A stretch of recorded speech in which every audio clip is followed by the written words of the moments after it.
Are you ready? Yes. Hold on. Pop the collar down. I said, are you ready? Are you ready? Rachel! Rachel! Where is she? Where's Harvey Dent?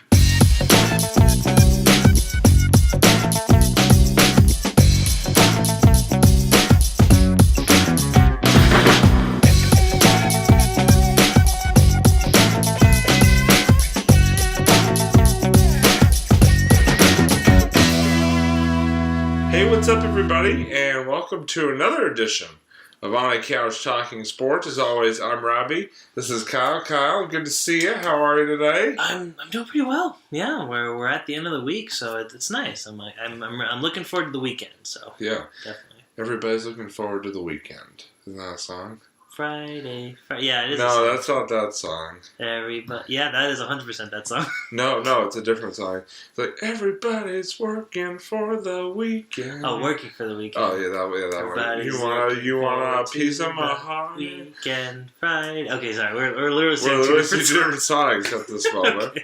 Okay. So, Hey, guys. Hey, Babaloo. Yeah. So, anyway, oh God, but so anyway, what we want to discuss tonight is, if you watched us in past years, we are big Patriots fans. Living in Boston, obviously, how could you not be? Oh, yeah, unless you're a loser.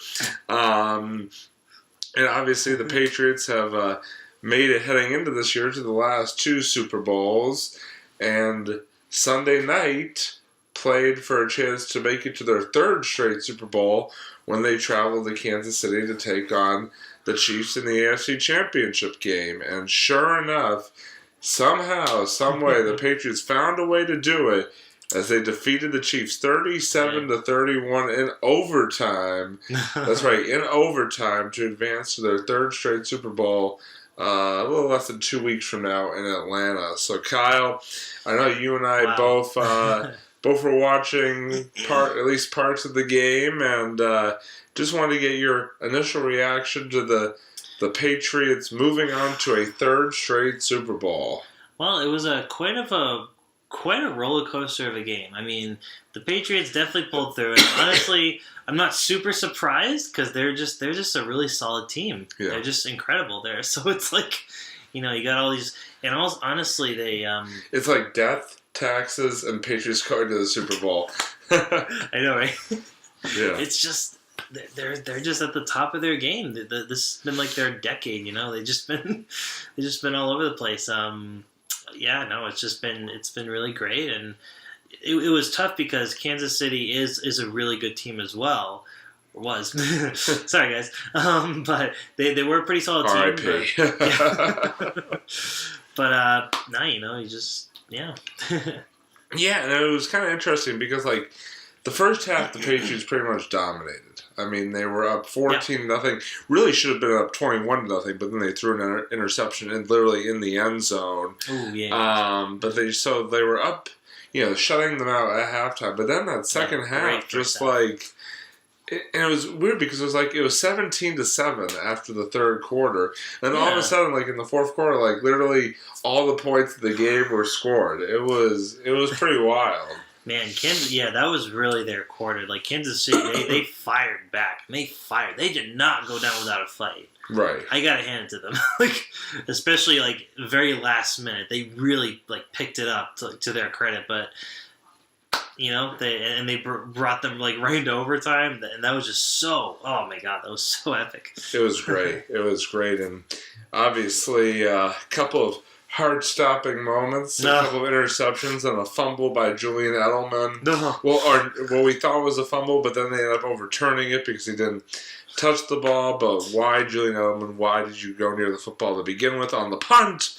But that's beyond the story. Yeah. That's a story for another day.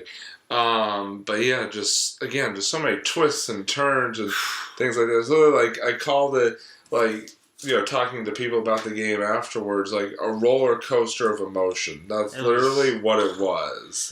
All over the place. Yeah. Oh my God, it was Couldn't believe it. Like, what we saw and what happened. I did have to skip out part of the game. I will admit that because there was also a new episode of Supergirl at the same time. So I know.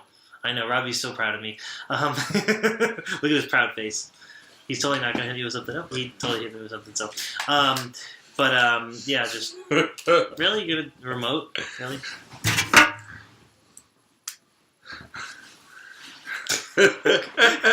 Nice. So yeah, I just keep picking up things and hitting them with you. It's gonna be like the wrestling show now at this point. Like, might as well just start picking up chairs and stuff. Like, pick up an entire couch. You're off the couch. No, there's another couch like the kind of next to us here. Oh, there's I could just.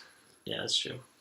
Or you could just, he's probably, I think with the fact that he knows now that I watched Supergirl for part of the game. Hold on, I do have to do something really quick for the fans at home, just so you see that we're not kidding. Like, there's literally a couch over here. There's literally a second couch, so there you go. Yeah, so. Breaking the fourth wall. But yeah, it was just, no, it's, it is what it is, Some people just can't handle the big games. Or some people just have a date with Melissa Benoist, who is one of the cutest actresses around, so, yeah, totally. All I care about is the GOAT, man. All I care about is number 12. When those lights come on, TB, Tom Brady, that's the only date I need. That sounds really weird. But anyway, yeah, just like I said, through a game, there's so many words. There's not enough words, I feel like, to describe how that game went, and just very, very excited to say the least. And it's just it really that game really just screams Patriots too, because the Patriots. What I always loved about the Patriots is that they play in such close quarters when it comes to score, and they just really pull through. Yeah.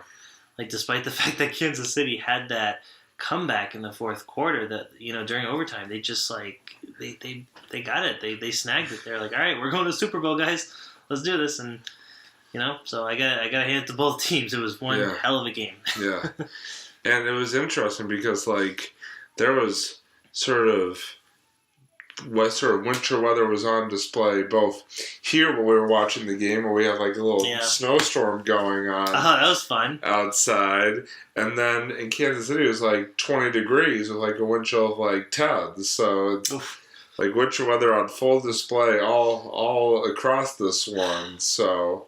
That's what I like to call it Canadian spring. You are Canadian. I am. Yeah, you are. That's actually true. That's a true statement. That's a fact. Yeah, I'm not actually joking. But yeah, so the Patriots are moving on to the Super Bowl. I know it's a couple weeks away, but are you excited for the Super Bowl? Oh, so excited. You kidding me? I can't. Oh my God. It's now, what are you more excited for, though? The game itself or the commercials?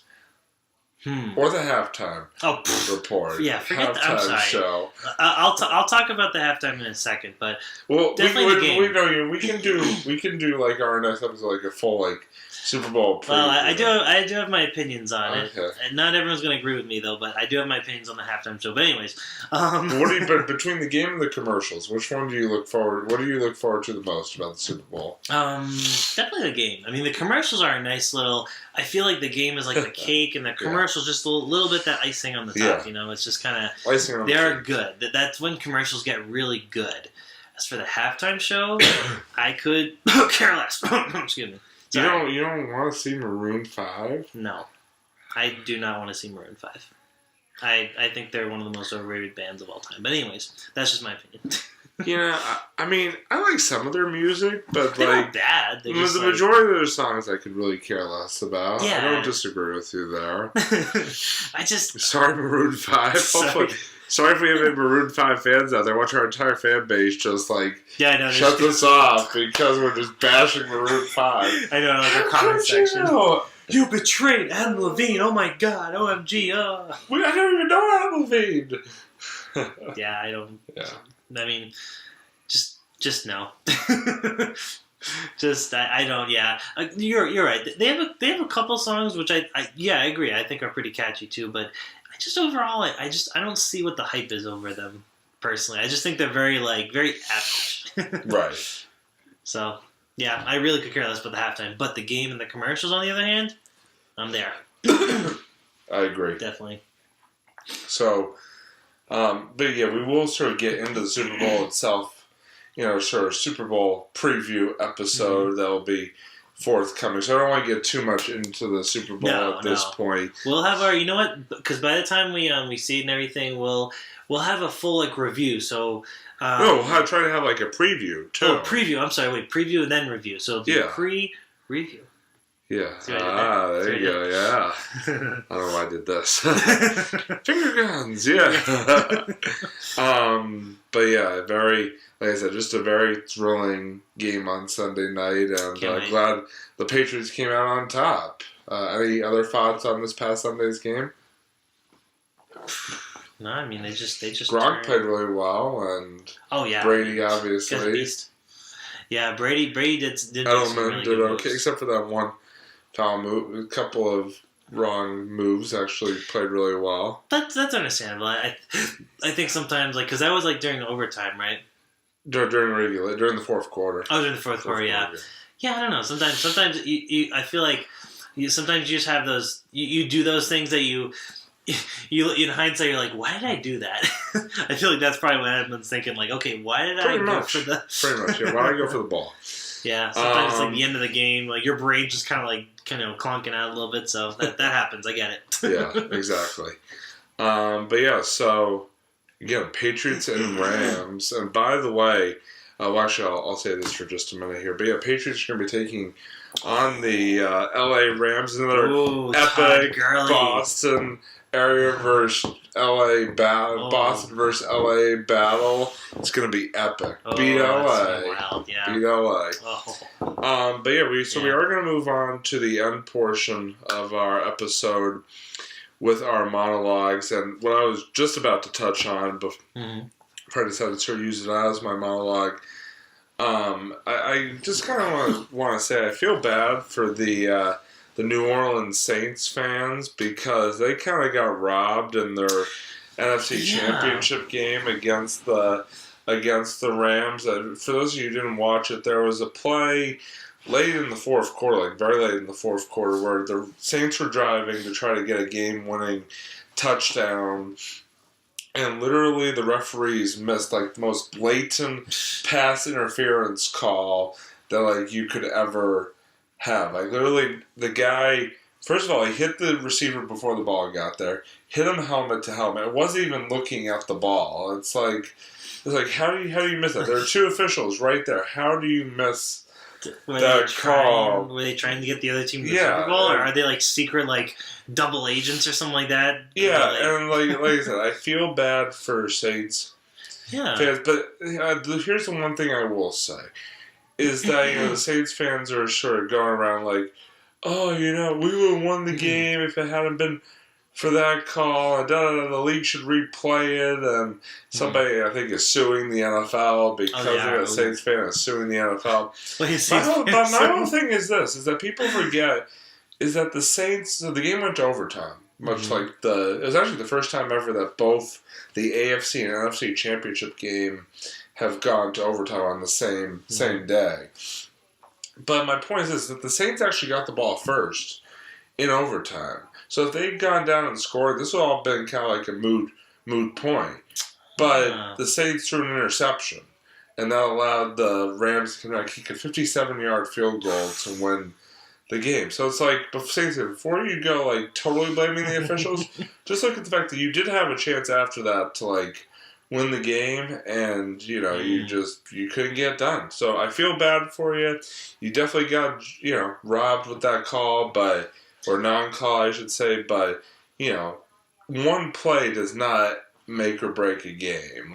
There are hundreds of plays in a football game. Any of them can, be the difference maker. So... That's true. Let's not take it too far. Anyway, Kyle, you got anything for us this week? Yeah, I do, actually. So, I'm kind of going on a little bit of a series of video game reviews that I wanted to kind of... Oh, yeah, that's right. So that's I want to almost maybe even turn that into like a little segment maybe, but or it can still be like part of the monologues. But Kyle reviews. Yeah, exactly. The so movie. No. The movie. Yeah, I know. Just compile the footage and make it like a 10-minute movie. Exactly. Docu-series. Put on Netflix. Netflix will take it. But, exactly. I think the last episode I talked about this game called, it was a snowboarding game on the original PlayStation. And this time I want to talk about actually a handheld game. So this game you can find on Game Boy. It's the Game Boy Color. Yeah, I know. Imagine that, right? So it's a little. Are these all like childhood game? Well, surprisingly, no. Well, see, the funny thing about that is that there are older games. So yes, they are games that I would have played when I was a kid, but these particular games I actually had never played as a kid. So oh wow! It's kind of funny. So these are actually a lot of these reviews are actually like first time like playing reviews kind of thing. So got it. So this next game I want to talk about is Mario Golf. So you can get it on the Game Boy Color. You can find a cartridge. I'm sure they have it on either GameStop, the website, or you can even actually download it. If you have either a 2DS or a 3DS, you can actually download that game. It's like a little digital download, and it'll save onto your system. So that's actually what I did. So I played it, and because I was really curious, I was like, okay, a little tiny Mario Golf game. So that should be kind of pretty cool, because I had originally played the Nintendo 64 version. Yeah. This version's a little different. So the Nintendo 64 version is mostly just matches. So basically you golf through all 18 holes, and you can do multiplayer, you can or versus the computer in the original game. This game you face against the computer. I think you can do multiplayer somehow if you link two Game Boys up together or whatever, but this version is actually, you do matches, but it's more of like an RPG style. So it's cool because what you do is your character, you pick a character. You can either be one of the Mario characters, or you can actually make your own character. And you start off in like this clubhouse. So there's like four different clubhouses that you can go. And what you do is you go into these matches, and it's just like the N64 game. It's 18 holes and everything. They didn't change those rules, and whenever you depending on how you score in the matches, your character actually levels up in skill. So you get like a better swing, you get better like accuracy and everything. So it's actually a really kind of somewhat complex game a little bit. I will say it's not a super easy game at first. You really have to. It's got a bit of a learning curve. Yeah. So because you really have to do a little bit of math when you play that game. So you have to pick the right club, because if you pick the wrong club and you hit the ball, then it might go too far, or it might not go far enough. So you really have to kind of measure that. So it's a game of like it's a game of like math and just like a hint of math, and you really have to math. I know, right? Like they told me I didn't have to do math after college. Well, good news. It's like elementary school level math. So that's the good news at least. So we're not talking like algebra. I just wanted to say, rocking my Mount Ida College T-shirt, the now defunct Mount Ida College. So my little collector's item here. You know what? Yeah. It's still with us in spirit. So. Yeah, you know what? I'm proud to say that I went to a college that's now closed and owned by UMass Amherst. That was, yeah. Even I'm disappointed. And I didn't even go to Mount Ida. I'm disappointed. Like, that's... Excuse me. It's okay, Robbie. It's okay, sir. I'm sorry. Sorry, I had a little moment there. I'm okay. Okay. Yeah, that was not fair what they did, but... Sorry. But yeah, no, so... I'm RIP a lot today. RIP everybody. The Chiefs, Mount Ida, everything. Yeah. All right, well... Yeah. But yeah, so I definitely recommend checking it out. If you have a Game Boy Color, cool. Nintendo DS, definitely buy it. It's a really fun game. You just got to get some practice, because they do let you do some practice rounds, so... Definitely check it out, even if you don't like golf. I'm not a huge golf fan, and I love that game. So, either way, so yeah. Cool. Well, thanks for the review as always. Thank you. So that's going to do it for us. Just very quickly before we go, wanted to once again apologize to Maroon 5 for, even though you're not watching this, just wanted to say sorry for really bashing you. I mean, I don't know why we were just laying on the Maroon 5 we hate we don't today. hate you, Maroon 5. So that, We just severely dislike you. I don't dislike you. That's a problem. I'm sort of Mets on you. You know, I'm sort of like I just think I don't. It's not that I don't. Yeah, I agree. I don't like you. It's not that I don't like you. It's that I just think you're a little tad bit overrated. But that's just me.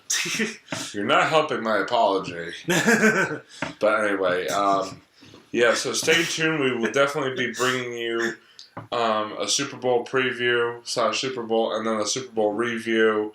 There's no question about it. So, until then, he's Kyle.